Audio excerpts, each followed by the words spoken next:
The teller. The teller. The teller.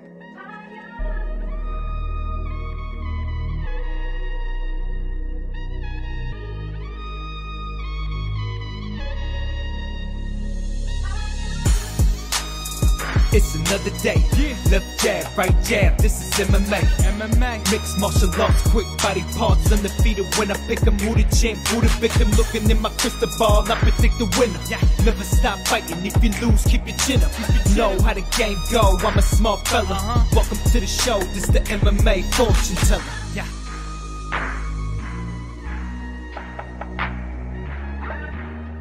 The MMA fortune teller. The teller. The teller. The teller.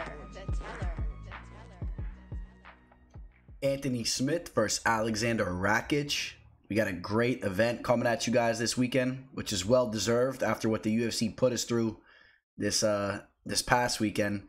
It wasn't the best card from the rip, but you know, a lot of fights fell apart too on that card. But let alone the main event was spectacular. We got to talk about the main event, but we'll be touching upon this Rakic Smith card here in a second. This is a card that I'm super excited for, top to bottom. Even the guys that are lesser known towards the beginning of the card are people that I'm excited to see fight because I think they have a lot of potential. Just some interesting matchups, and overall, I just feel like it's a solid card. That's how I feel about it. I think there's some great opportunities to make some money, and yeah, we're gonna be talking about that here on this episode. Like I said, we had the card that just took place this past weekend. The main event was spectacular. First off, let's talk about that. Frankie Edgar. Did you guys have Frankie winning that fight? I did. I thought Frankie won rounds 1, 2, and 5. That's how I felt about it. You know, if you run the tape back, I mean, it was close. Pedro Munoz was pushing the pressure. He was throwing the leg kicks, but I felt that Frankie was landing a lot more with his hands. When Frankie landed a combination, it was like, you know, 3 or 4 punches at a time, where Pedro Munoz was hitting him with like one big shot and was missing a lot of his shots too. He was whiffing a lot. But Pedro was bringing it to him. Pedro definitely hurt him bad in the 4th round. Did work in the 3rd round. But I thought Frankie took 1, 2, and 5. Pretty, I don't know if I want to say convincingly. It was really close. If you thought Pedro won one of those rounds, I mean, I couldn't argue with you to the death. You know, it was close. But, you know, coming from a guy that picked Pedro Munoz to win the fight, I said I'm a big fan of Pedro's. I think he's a class act. He's an awesome guy. I've met the dude. But, you know, Frankie's a legend, and I thought that he definitely did enough to win that fight. The fact that Saul D'Amato scored at 49-46 for Pedro was disgusting. Nevertheless, you know, he's an Italian guy. You know, giving his boy Frankie, you know, the shit end of the stick. I mean, how are you gonna score the fight 49-46 period? Let alone you're an Italian and you're not even helping your boy out. I thought Sal D'Amato would have been a unanimous, you know, or whatever. It would have been a 50-45, Frankie. But you know, I guess you got to call it how you see it. But I don't know what you're looking at if that's what you're seeing. Other than that, Mike Rodriguez went out there, just put Marcin in the clinch and knocked him out of the UFC. Joe Selecki looked spectacular. Big shout out to Joe Selecki, man. I'm high in that kid. I think he's good. You know, I picked him to win the fight. You guys know that. I'm high in the kid, man. His jiu-jitsu is nasty. Shayna Dobson spoiled a lot of your guys' party. I know she did. A couple of you guys sent me some betting tickets that you guys had Shayna Dobson. So shout out to you guys. But very far and few in between people that actually did that, man. Maria, she spells her name wrong, but Maria Agapova, man, that girl is still ferocious. I think that she's going to be back in a good way. She'll be back and she'll be stronger than ever. But she got carried out of the octagon on a stretcher. She's a tough chick. She blew her load in the 1st round. I did a little fun play on that, you know, just a little bit of money here. I did it for the fight to go past the 1st round, which was even odds. Which, you know, anytime I see 2 chicks throwing down, even if it's Maria who goes out there and goes nuts from the get-go, I'll take that line. So I saw that before the fight started. Daniel Rodriguez, I told you guys once this fight, once they rescheduled both of these guys to fight each other, I thought the value was more on Dwight Grant, and I still stick with that, even though he lost the fight. You know, I didn't touch that or anything, but people are reaching out to me asking my thoughts because I did have a play on Daniel Rodriguez over Takashi Sato, who ended up pulling out of that fight. And obviously we saw that Daniel Rodriguez would have clearly won that fight. But But, you know, I had a lot of bets that got scrapped, man. Things were falling apart on this card left and right. But Dwight Grant almost stops the fight. Shout out to Daniel Rodriguez for coming back and taking that fight. Amanda Lemos looked good in that fight. Jordan Wright hit Ike Villanueva with the spinning heel kick. Ended up cutting him. Messed up that eye in a nasty way. Matthew Semmelsberger looked like a tough dude. You know, lower level MMA. I don't know how long these guys are going to be hanging around in the UFC. Matthew looked good, though. But Carlton, you know, nice little jab. But and then how about Trevin Jones with the upset over Tamar Valiv? You know, this was the perfect example of when people say it's the fight game, man. Tamar almost stops him in the first round. He's putting an absolute clinic on him. You could see he's just on a whole different level. I mean, he's just looking spectacular in there. I was about to post. I mean, this guy's another new wave of Dagestani fighters coming in, and then he gets knocked out. You know, he got overzealous in there, got reckless, and it was ridiculous. How do you get caught with a hook like that, man? You're not even. You're just throwing caution to the wind. You're just pressuring like that. I mean, take it easy. I understand you're hurting the guy left and right, but the guy still has power in his hands. And, you know, it definitely shocked me, and I know it shocked the world too. Because, you know what? His hands actually looked a little bit slower up until that point. It's like he was playing possum, and he just whipped that hook. So, shout out to Trevin Jones for getting a big win for his career. All right, guys, now we got the card here. This is a card I'm super excited for. A lot of opportunities to make money, and I'm telling you guys now, this is the money season coming up. I see a lot of cards with some fights that are on it, man, there's money there for the taking. I'm telling you guys. I know you guys see what I'm talking about. There's fights that are just waiting to be capitalized on. So this is the card that's starting that all off. I feel very confident in that. And you know, excellent card, I think. I mean, I'm excited for these fights. I really am. I think that, I guess mostly because there's money to be made. I love when I see a card where there's just money to be made left and right. So we'll start off with the first fight of the card. We got the undefeated fighter Sean Brady taking Christian Aguilera. And Aguilera, man, he looked good in his UFC debut, right? People were underestimating him. He came in as a big underdog. Not the most impressive resume that he had put together. And he shocked the world, and he showed that he has power in his hands. The dude is definitely a threat. You know, and it's so funny now, you know, because you see this guy, he would be a perennial underdog going into any of his UFC fights, but even though he's going to be an underdog coming in here, I mean, Sean Brady's undefeated, but he's getting a little bit more respect. You know, if you would have had this fight matched up, you know, before his last fight, you would have been talking about maybe a -500, -600. By the time the fight settled in, it might have been a -700, -800. I'm not even kidding. I mean, this guy, Sean Brady's undefeated. He has a lot of respect, and Christian was completely, you know, shitted on before his last fight. Now, you know, you see the line still. Sean Brady's he's a big favorite going in still, but I think that Christian has a puncher's chance. I think that everybody knows that after seeing Christian's last fight. Sean Brady can hold his own on the feet, very well-rounded. He can grapple. He can control the fight. He's a tough dude. 12-0. He's coming off, 2 wins in the UFC. Took out Court McGee in his UFC debut, and then he had the nice victory over Ismail Nurdiov, the Austrian Wonder Boy, who a lot of people are high on. And now he's getting a matchup against Christian here. So I think that Sean Brady's going to handle business. You know, this was Sean Brady. No, this was Christian. This was Christian in his last fight, man, where he pulled off the major upset against a guy that a lot of people were high on. So, again, showing that he has power in his hands. This guy can stop anybody, especially in the small cage, man. These guys are engaging. He can knock anybody out. He can definitely knock Sean Brady out this upcoming Saturday. There's no question about it, in my opinion. Now, am I going to say that that's most likely to happen? No. I think, like I said, Sean Brady, this is a guy, look at him sharpening his sword over here with Eddie Alvarez. This guy is a very well-rounded fighter, like I said. And I expect him to be very patient in there. He has very good defense, very good striking defense. He doesn't get hit with a lot of shots. So I expect him to take his time in there, avoid the big shot, take this fight to the later rounds, and I expect him to win a decision. That's what Sean's been consistently doing here. As of recently. Winning a lot of decisions, you know, as of recently in his last 5-6 fights. Does have potential to, you know, to finish fights too. You know, like I said, very well rounded, can sub you, and he can finish you on the feet as well. As far as you guys that are looking for those prop bets, you know, any finishes or whatnot, you know, Christian is a guy that obviously finishes a lot of people. We've seen that, you know, he's finishing a lot of people, but he's also susceptible to be finished himself. You know, his last loss, he did get knocked out.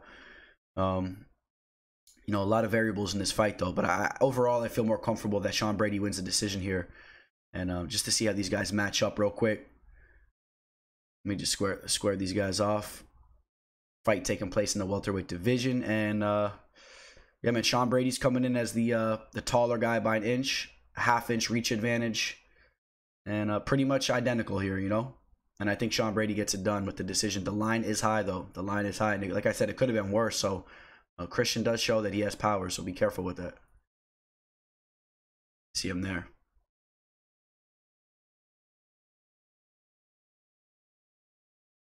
All right. In the next fight, some chicks throwing down. Got Emily Spitfire Whitmire taking on Polyana Viana. I know you guys love Polyana. You know, not the best of fighters, but people always love to tune in to watch her throw down. Emily Whitmire, this is a girl that's been thrown in there with some of the toughest girls in the division. Or maybe not the toughest girls in the division, but tough talent, man. Tough talent. So, you know, coming off a loss to Amanda Ribas, who is one of the top women in the division, and Jillian Robertson, who is one of the top women in the division. So no real shame in those losses. Roxanne Modafferi, you know, a crafty veteran. You guys know she's been putting it together.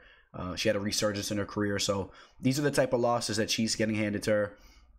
Did take out Jamie Moyel and Alexandra Albu, who are not the, you know, the highest caliber of fighters. And now she's getting a shot here against a fighter on Polyana Viana, who I think is more on her level. So this should be more of an interesting fight. I think that Emily is going to be a little bit more talented here. Excuse me, guys.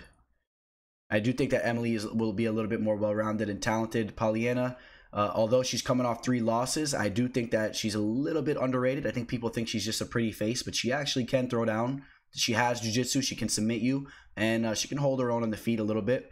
You know, she's going to be coming in with a 4-inch reach advantage. She does have a nice reach for her frame, you know, coming in at the same height as Emily.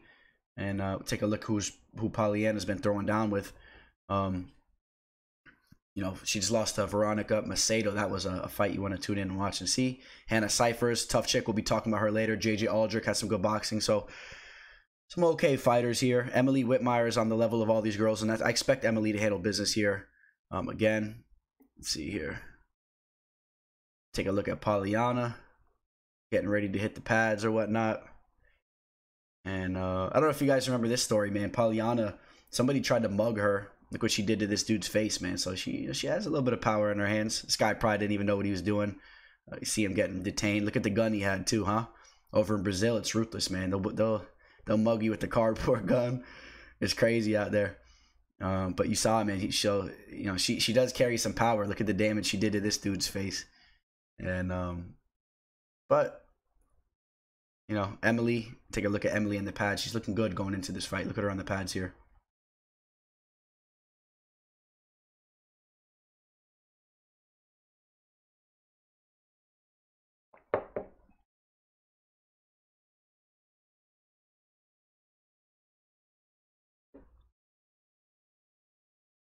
Looking good. Yeah, and you know, Emily is a girl that is, how old is Emily now? She's 29 years old, yeah. Reaching the prime of her career, training over at Extreme Couture. I'm gonna edge Emily Whitmire to win this fight. Again, though, when you're dealing with these types of fights, you know, these fights, they tend to play out closely, in my opinion. When you get girls that are evenly matched, they don't really have that finishing touch in their hands. I mean, a lot of these fights, you know, they're gonna be they're going to go all 15 minutes, and they're going to be just pitter-patter and back and forth. But I expect Emily to be the better of the fighters here.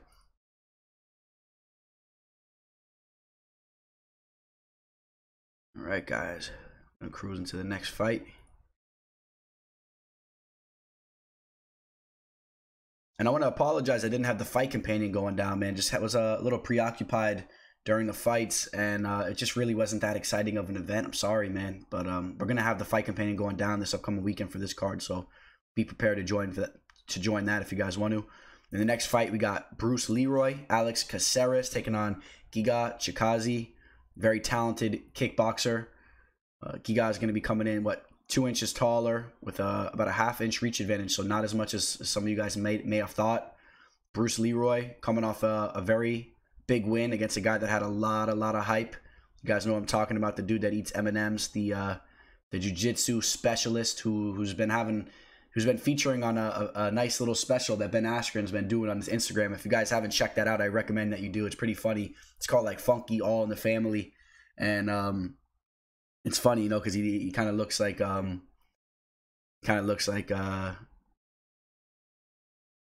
second, what the hell's his name? Trying to remember his name over here. Chase Hooper kind of looks like Ben Askren, so they got a little thing going.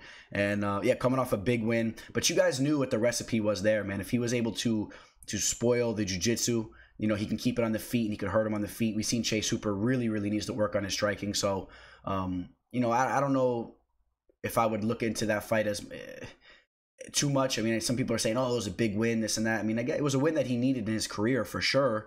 But at the same time, you know, Chase Hooper's a guy, if you put Chase Hooper in there with Giga, oh man, you know what Giga would do to him? Giga would finish him very quickly in the first round. Like I said, Giga is a very skilled striker. I like this dude. Coming off a win against my boy over here, Erwin Rivera. Shout out to Erwin. We just had Erwin on the show. If you guys didn't catch MMA Live discussion this past Thursday, man, Erwin Rivera, one of the dopest dudes we've had on the show. One of the most real conversations we've had, man. Big shout out to Erwin, who was not able to announce his fight on the show, but has since announced it now. He's going to be fighting a guy that a lot of you guys are familiar with as well. He's going to be throwing down with, I'll give you his name, Andre Ewell. So that's a good matchup for him, man. I like him there in that fight. I think Rivera takes that. So just to touch upon that real quick. But, you know, when he lost to Giga, he took that fight on short notice. But Giga looked very good in that fight. Take a look at some of the highlights, man. Giga was just using his striking. He was a little bit more rangy. You know, he had his distance there. He was, you know, he was on the end of his punches, and he looked very good in that fight. And I'm telling you, this guy Giga is the real deal. I like him. I like what he brings to the table. Just has to continue to work on his takedown defense and just keep these fights standing, and he's going to give a lot of guys trouble. You know, Alex Caceres, man, shout out to Bruce Leroy. This is a guy that's been on the show. This is a guy that has good jiu-jitsu. If you're not on point with your jiu-jitsu, he can go out there and he can submit you, which is, I think that's his path to victory here. I think he has to be able to get this fight to the mat. I really do. I think he has to get this fight to the mat, and he has to try to exploit Giga's jiu-jitsu, try to pull off a rear naked choke or whatnot. Otherwise, I think that Giga's gonna style on him on the feet. I think he's gonna, even if he doesn't hurt him bad or get a finish on the feet, I think that there's no question that he's gonna cruise his way into a decision. I just don't see Bruce Leroy going out there and outpointing Giga on the feet. I just don't see it happening. You know, coming off a very big win against Jamal Emmers as well, right? Giga, you guys saw what Jamal Emmers did in there the other day or the other week. Looked spectacular. Jamal Emmers is a guy that's a young prospect that people have been high on for some time, and that's proven that he's a very talented fighter. Saw him go out there, pull that victory off. And Giga's continuously working on his game, training over there with King's MMA, one of the top MMA gyms in the world. And I got Giga to win the fight. Giga is coming in right now around minus 255 or whatnot, minus 240 in that range, and sounds about right. So yeah, man, I got Giga to win that fight.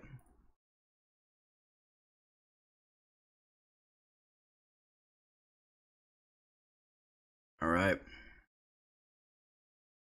The next fight, we got Zach Cummings taking on Alessio de Chirico.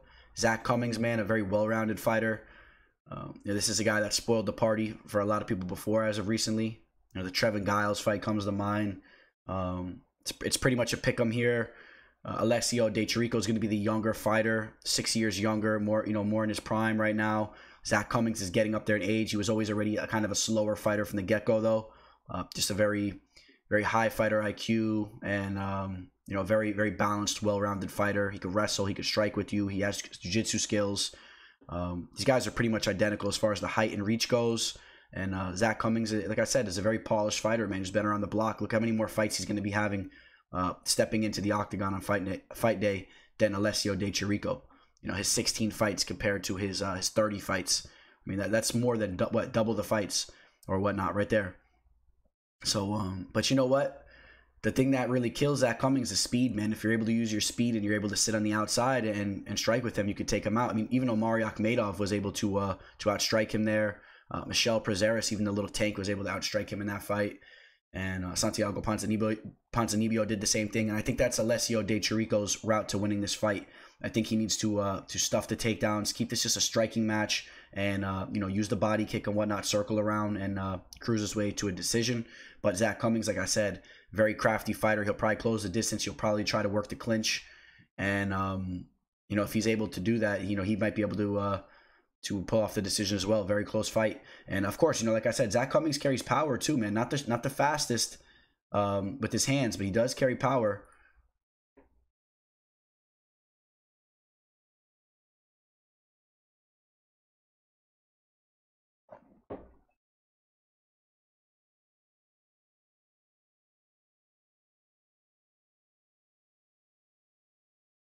Looking sharp on the pads. I believe that's Eric Montoya he was working with. I believe so.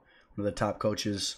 You know, Zach Cummings is boys with James Krause. A lot of those guys that just have very, very high fighter IQ. These guys are like professors out there in the game, man.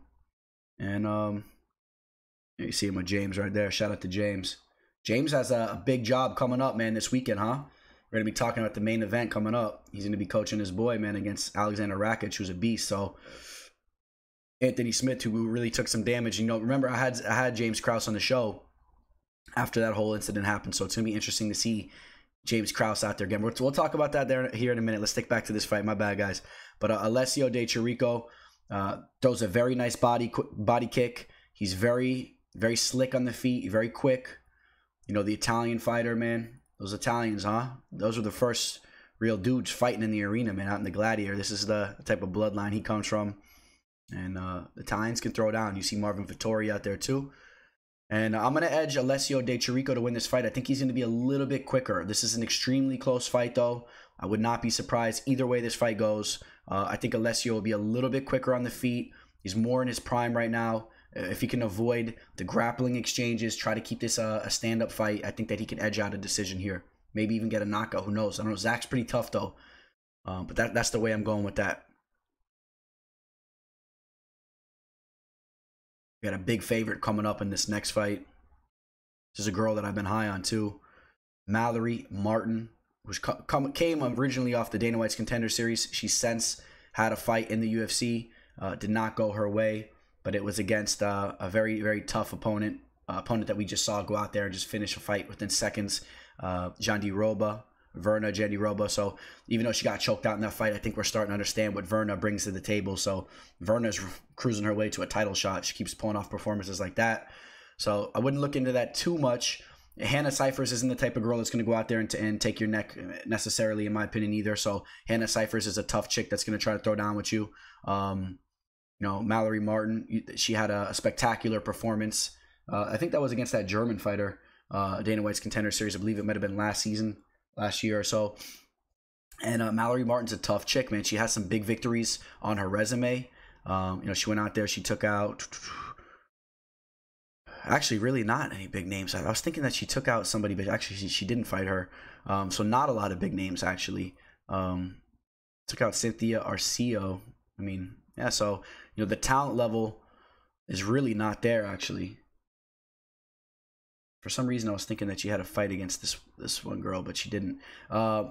Tiffany Masters, you know, decent victory there.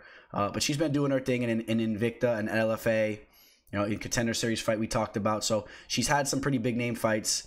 And now it's about time she gets her first victory inside the UFC. Hannah Cifers, you guys know the deal with her. I'm going to warn you guys now. Don't sleep on Hannah Cifers. I see a lot of people sleep on her. And even though she lost her last two fights, look at the girls that she's losing against: Mackenzie Dern and Maria Agapova and Angela Hill. Even Angela Hill, too. I mean, we're talking about all top-level opponents. I really believe that. All those girls. I mean, Mackenzie Dern, the specialist, and she looked good against Mackenzie before she got caught in that knee bar. Mackenzie Dern can go out there and she could sub anybody early. Maria Agapova, that girl's tough. Even though she just lost this last weekend and got carried out in the stretcher. You guys know the deal with her, man. That girl brings it. She's going to be back. That girl's ferocious. You saw the energy she brings every time she steps in there. Angela Hill is just really putting it together. She's looking nasty. So, you know, the point I'm making is, you know, if Mallory Martin's not up to the test, you know, it's not going to be an easy night for her. So, you know, Hannah Cifers, she's strong. You saw her in the clinch, even in these fights before she lost. In the clinch, she looked good. She looked tough. She had some mental lapses in those fights that caused her to lose those fights. But if she can, you know, learn from those mistakes, she's a tough chick. And she's a big underdog here. So, not saying I'm picking her to win, but, you know, with that line, you might want to be careful, man. Sometimes these girl fights play out closely. And she's a tough chick that's been been stepping into the octagon a lot as of recently, so she might be comfortable out there. You know, she's already tasted defeat. She might say, hey, man, I got nothing to lose. I'm going back in there. I'm going to throw down. And, you know, I wish the best for her. I just think that Mallory Martin's just a little bit, she has a little bit more promise, man. She's the bigger fighter. She's more, I think she's a little bit more talented. Real quick, I want to see the size difference of these girls fighting in the strawweight division. You know, 3-inch height advantage and a 2-inch reach advantage. So it's not ridiculous. You know, fighting at Elevation Fight Team 2, a solid camp. She just has a little bit more of the size. I think that she has some good wrestling. Her striking's there too. And I'm going to edge Mallory Martin to win this fight. But I think the line may be off. If she puts it together, maybe she stops Hannah Cifers. We've seen Hannah Cifers can be stopped. But I do think when Hannah puts it together, she has decent boxing. She's strong. And she can control you against the octagon. And she can spoil your party. Be careful, guys. Be careful. We'll see, though. We can go one way or another there.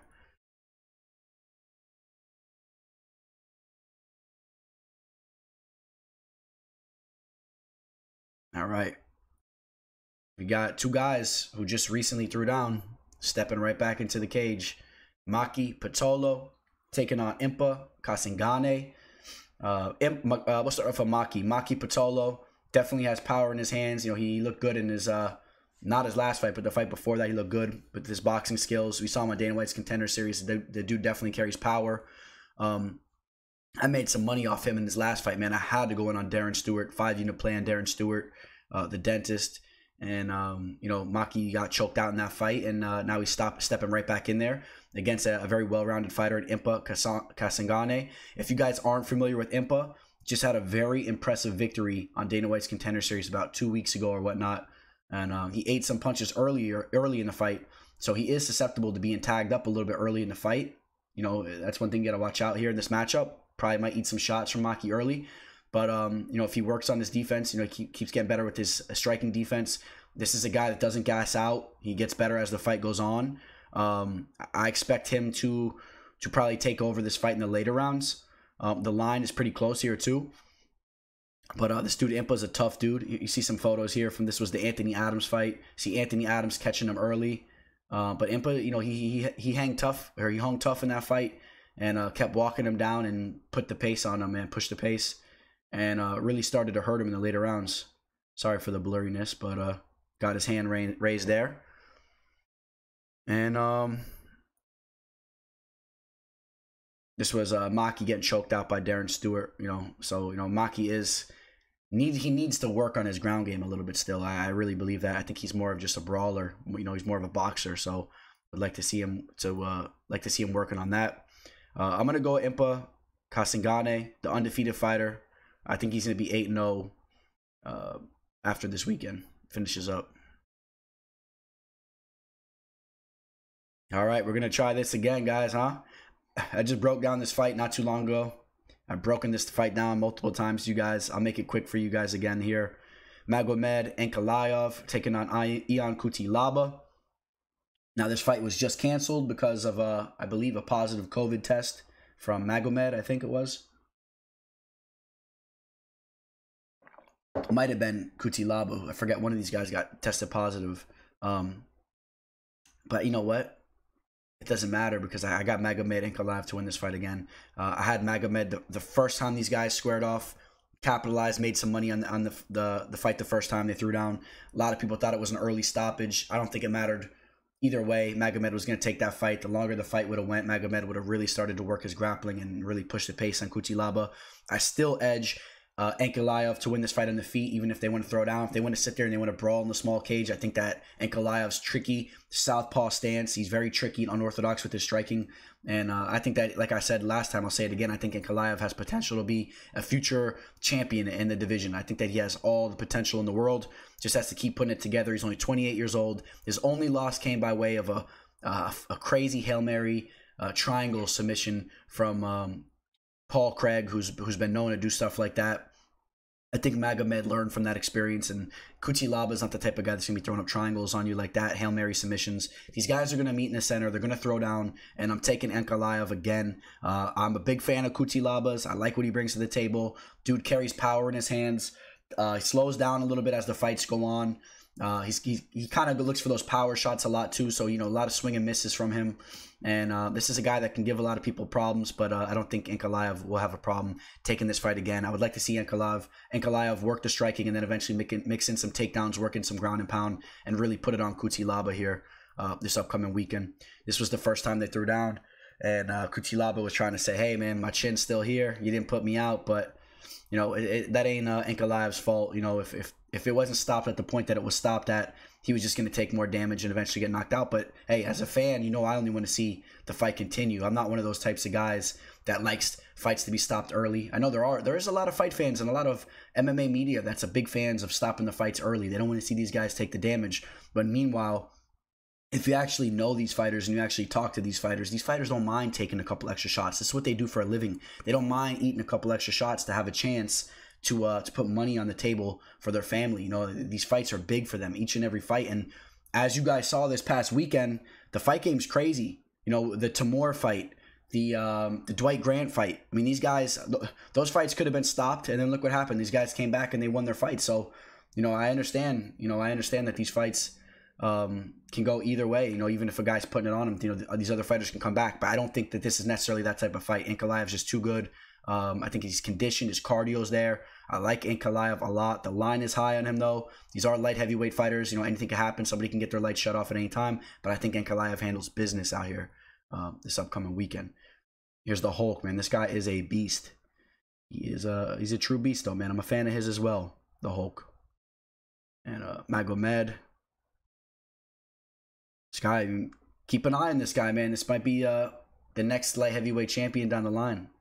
He's my dark horse, or whatever you want to call him. Maybe he's not a dark horse because people are already high on him, but he's my potential light heavyweight champion. And there's a couple guys. There's another guy on this card that we're going to be talking about that's could be the potential light heavyweight champion, because I don't think Dominic Reyes or Jambakovic is going to be the light heavyweight champion for long, even when one of those guys win the belt. I think that there's just these young, hungry prospects that are coming up through the ranks that are going to be the light heavyweight champion, and Ankalaev being one of them, and there's going to be another one that we're going to talk about here in a minute. So Ankalaev's to win that fight. Maybe you guys want to throw him in a parlay or something like that. But, you know, light heavyweights, you know, they got that knockout power, so be careful. All right. We got 4 more fights. I like all these matches. Ricardo Llamas taking on Bill Algeo. If you guys aren't familiar with Bill, this is a guy that was on Dana White's Contender Series. This guy is a very skilled fighter. Did lose his Dana White's Contender Series fight, but since bounced back with a nice victory outside the UFC, and now he's getting a shot on the main card, which is great to see for him. He's a very skilled fighter, man. Very skilled on the mat. Very skilled striker. This guy is a nasty Muay Thai practitioner. Take a look at Bill over here. And yeah, I believe he's a black belt in BJJ. This guy has some professional Muay Thai fights on his resume. This is a guy that, you know, he goes out there in the MMA game. He sleeps guys left and right. Take a little look at him on the pads here.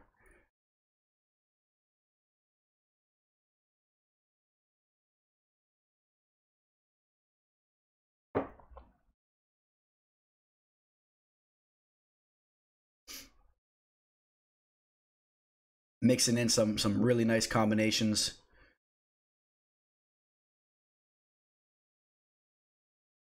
He's very tricky with the kicks, so keep an eye on the kicks, man. He sets up his kicks with his hands, and he'll have a leg flipping over the top, man, head kicking you. So there's a reason why the UFC is giving this guy a nice opportunity like this. He brings it. He didn't get the contract the first time around, but the UFC is still high on this guy. And then we got Ricardo Llamas, man. Ricardo Llamas. This is a guy I've been watching forever, man, since the WEC days. You know, a lot of you guys forget, man, he had a shot against Jose Aldo way back in the day. I think Aldo may have actually beaten him twice, too. Just running the clock back, you know, Jose Aldo, man, a big fan of his. For those of you guys that remember when Jose Aldo was unbeatable. So I'll check that real quick. Did he beat him twice, or let's see. Might have only been once. Yeah, so he lost to Jose Aldo at UFC 169. Okay, so that was his lone shot at the title. I believe so. Yeah, so he lost once. So he had his one match against Jose Aldo. Jose Aldo just picked him apart, leg kicked the crap out of him.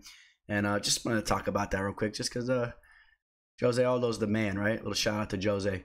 But then, this was his last fight, man. The new breed is coming in. You got guys like Calvin Kadar who just absolutely styled on him on the feet, got the knockout with the hands. And Ricardo Llamas is an extremely well-rounded fighter, strong wrestler, nasty ground and pound. He does carry power in his hands and the feet too.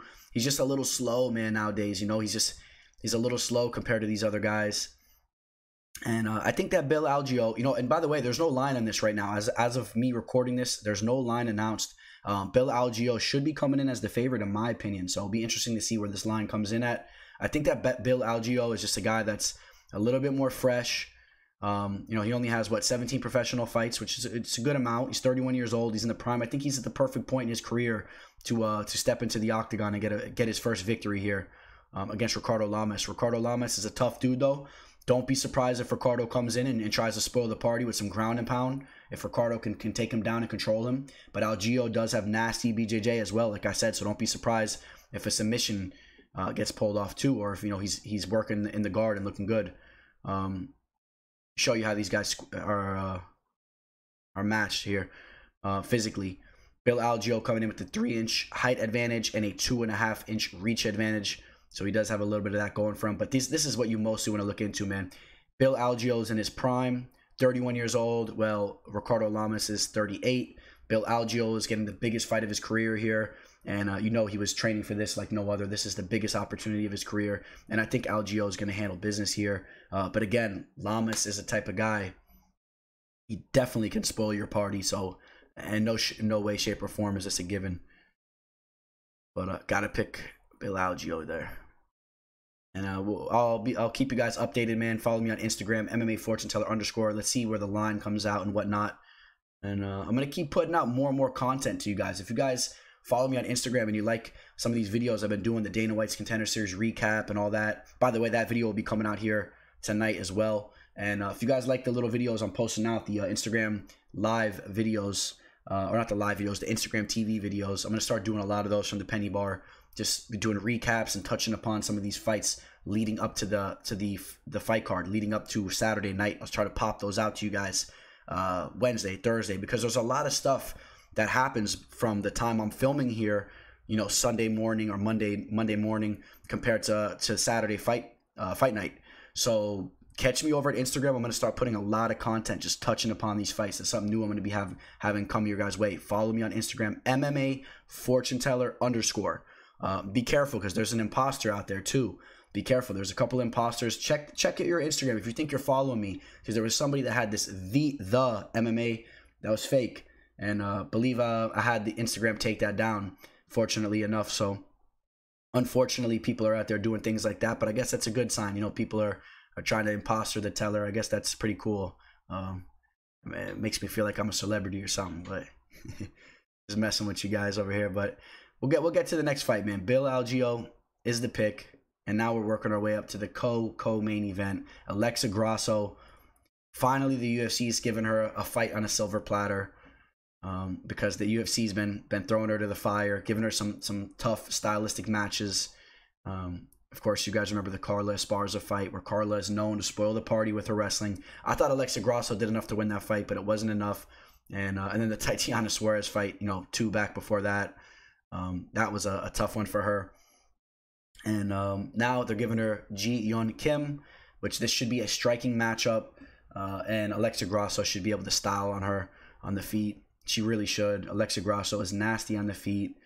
This girl has a lot of promise, to be a star in the division. She's very young still. You see her with the boss man over here. Dana White's a big fan because she could be a star, man. She could be a big star with the Mexican fans. The Mexicans love their fighting. I mean, she has a good face. She could be a star in the game. And it's going to start with a nice victory over G this upcoming Saturday. And at 27 years old, you got G at 30 years old. Coming in a little bit shorter. And she's going to be coming in with a pretty good reach disadvantage, huh? A 6-inch reach disadvantage. I don't think that will be too much of an issue, though. Alexa Grasso is very smooth on the feet. Coming in right around a 3-1 favorite, right around minus 300. And I think that makes sense. See her opponent G. Ready to go. Making the trip over, it looks like, or wherever she's coming from. And if you read this, if you decipher this, it says that I'm going to lose a unanimous decision to Alexa Grasso. That's what the teller thinks. So, Grasso to win the fight. All right. Going to the co-main event. I'm super excited for this fight because I'm a giant Robbie Lawler fan, as I know a lot of you guys are as well. Taking on Magny, who's been looking great. Magny's really been looking great as of recently. And we'll talk about Robbie here for a second, man. This was in between rounds, right when the one round, I think it was the second or third round when it ended. One of the coldest moments in the MMA game, in the UFC game, in the history of the sport. You know, these guys just stared at each other for like 5-10 seconds and didn't want to go back to their corners. Robbie Lawler's lip was hanging off. And, you know, obviously you guys know what happened not too long after this. Roy McDonald broke in that fight, man. I mean, he literally broke. His bones were all breaking, his orbital bone and whatnot, but Robbie broke him, man. He hit him with the straight and dropped him and ended the fight. And this was when Robbie Lawler was just in his prime. And he was so nasty. He started putting in time with the American Top Team, and his game just really polished out. He dropped from the middleweight division to the welterweight division, and the southpaw stance is just nasty, man. He was hitting dudes with left high kicks and whatnot. Just an absolute stud. I mean, don't forget, he was the champion, man. You see that? He was the champion. See that belt right there? And I'm a big Robbie fan. Obviously, his career since then has declined a little bit. You know, he's getting up there in age. He's 38 years old now. It's tough to be fighting at that age in a division like the welterweight division. You know, the welterweight division is one of the toughest divisions in the sport, and you have so many young, hungry dudes rising through the ranks. He's only won one of his last 5 fights, which you know, that's tough. But you know, let's take a look at the guys he's fighting against. You know, losing to Colby Covington. Colby Covington's going to be fighting Tyrone Woodley. Can't wait to see that fight. You know, the Ben Askren fight, he looked amazing in that fight, man. That was a weird fight, right? The Bulldog choke. Some people thought it was controversial.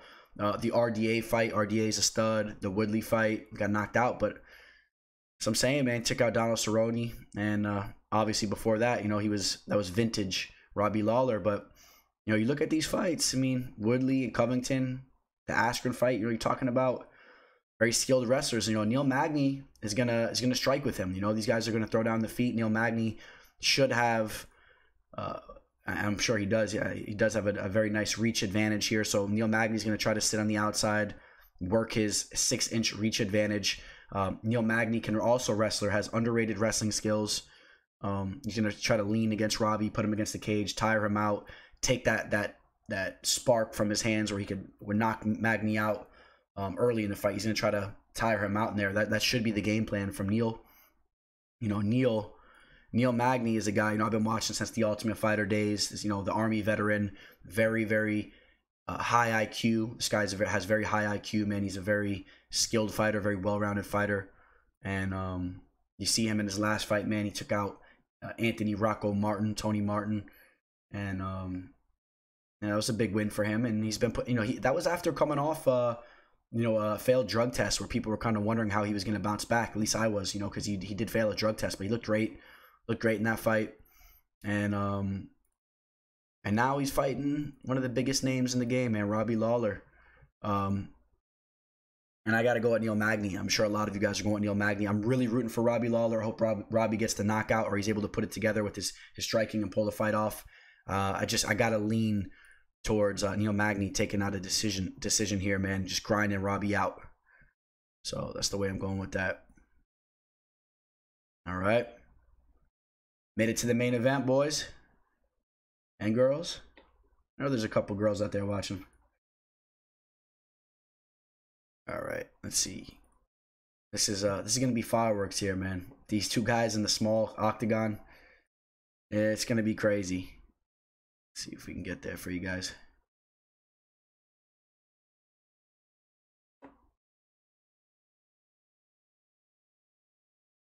Hey. All right. Getting back to the main event.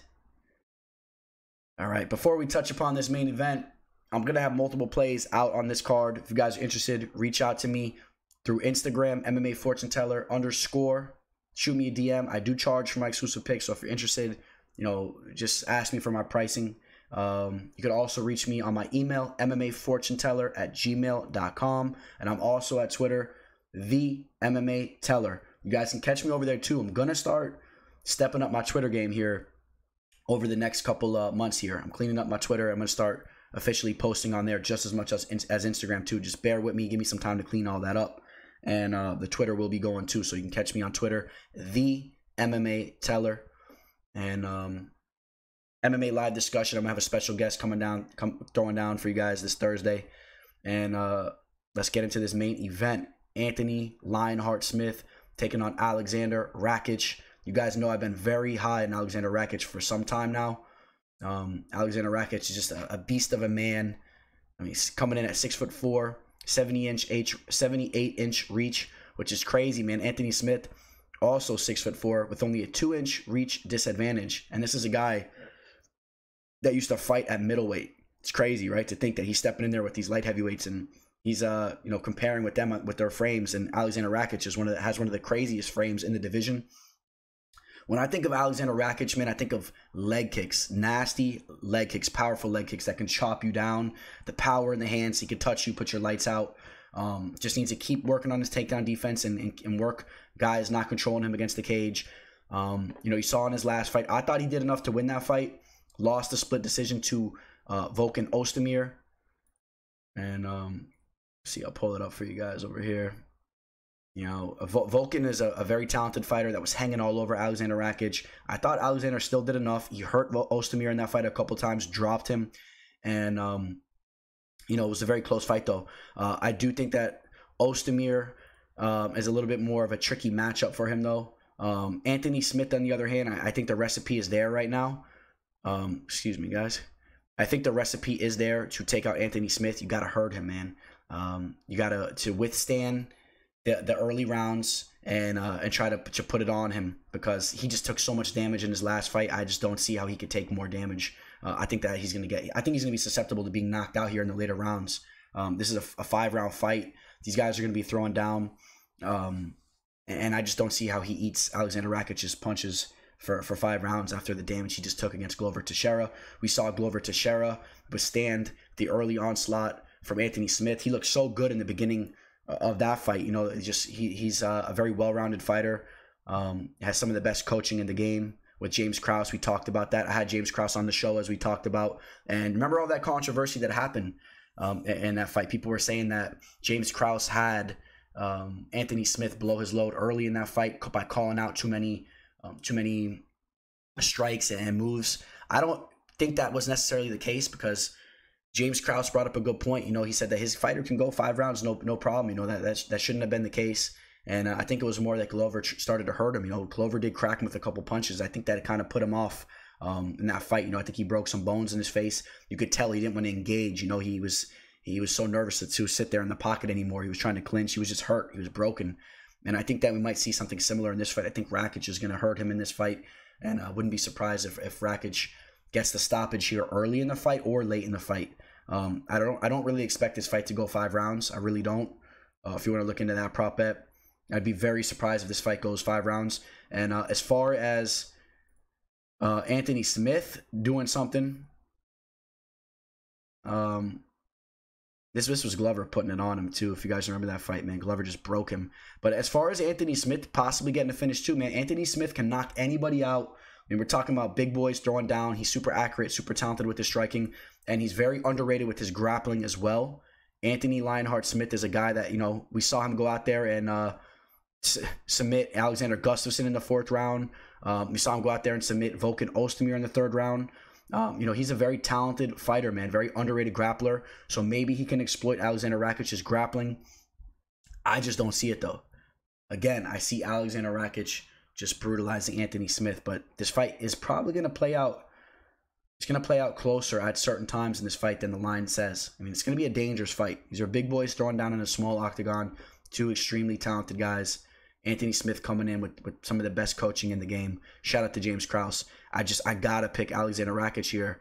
for the sheer fact that I just think that he's the more dangerous fighter, the more natural light heavyweight fighter who carries a little bit more power, and I think his nickname should be the Terminator. That's what I think about Alexander Rakic. Just to touch upon him real quick a little bit more. Alexander Rakic, is a guy that fighting out of Austria. I believe that's where Arnold Schwarzenegger comes out of too. I think the Terminator would be the most fitting name for this guy because you think of some of those fights where he ate shots early from guys like Devin Clark and then just came in there and just touched him and put his lights out, hit him with the spinning back fist, and then followed it up. The Justin Ledette fight just chopped him down like a tree. The Jimmy Manoa head kick was disgusting. Expect to see a knockout from Alexander Rakic this upcoming weekend. That's what I expect to see. All right, guys. That wraps up the show, man. I enjoyed this one. I really enjoyed it. I think that this is a spectacular card. A lot of fights I'm looking forward to. The Rakic fight, the Robbie Lawler fight, Alexa Grasso getting a chance to start making a name for herself on a bigger stage here. Really, get a big win. And what fight are you guys most looking forward to, man? Comment below. If you guys feel like you got some snipes, you guys have some nice plays out there, comment below.